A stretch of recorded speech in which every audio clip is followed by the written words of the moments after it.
That belongs in a museum. Conceal it. And they have to have Devolve plus Hex. Oh, actually, I like that because then the Devolve is a lot weaker on the follow-up with Questing Adventure and Edwin. How many cards do you end up using, though? Is like Questing and Edwin too weak after that? It would be fairly weak, yeah. That's one of the issues with it, for sure. I mean, this seems so much more appetizing, given the fact that you can play Edwin, you can conceal it. Yeah, but now you just... Devolve just kills everything, because they turn into 2-drops. So instead of a 7-drop, you get a 2-drop. So they don't need Devolve plus Hex. They just need only Devolve. But, you know, he sees the stats, his eyes light up, and he wants to go for it. Yeah, Devolve is going to ruin the party here. And nothing substantial survives at all. It's just Novice Engineer and Amani Berserker. Yeah.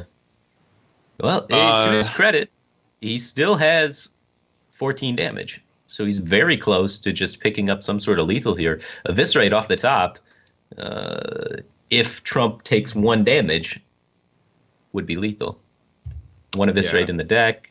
It's turn 8. You know, there's probably like 16 to 14 cards left. I don't know how many has been drawn. He played 1 Fan of Knives, 2 Azure Drakes. You know the information. There's 1 Shaman card that's been sitting there the entire game. What? Oh, man. He's taking. He's giving him the possibility. Yeah, I want the punish. Give me the punish. He deserves to get punished. Like, you know your opponent does not have gadgets and Auctioneer. They've played both Azure Drakes. You know they don't have Azure Drake. What substantial minions do they have? They don't have any. The only possibility in their hand is Burn right now. And he doesn't take a defensive line around Burn. That's really baffling to me. He's greedy. Look at him. He's got Brand. He's so greedy. From below. To be fair, in Trump's defense, there has already been 1 Cold Blood, 1 Eviscerate used. So the max potential damage that Alex can do with cards in his deck is 14.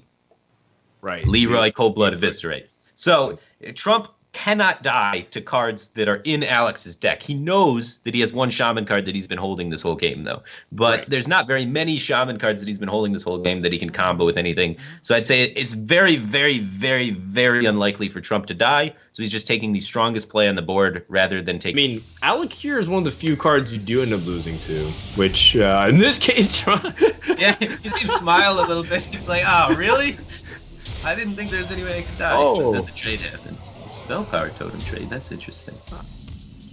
Wow, he really must had a bad time against Spirit Claws. The Hex pickup!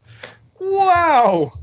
Oh my goodness. Alex Vertical has just been completely... His wings have been clipped, man, and he was flying high, but now he's down the depths. Well, he was kind of already on the ground at this point. Like, right, he was flying high pre-devolve.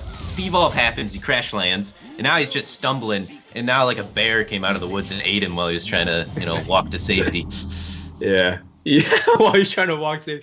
Oh, just like all my H1Z1 games, man.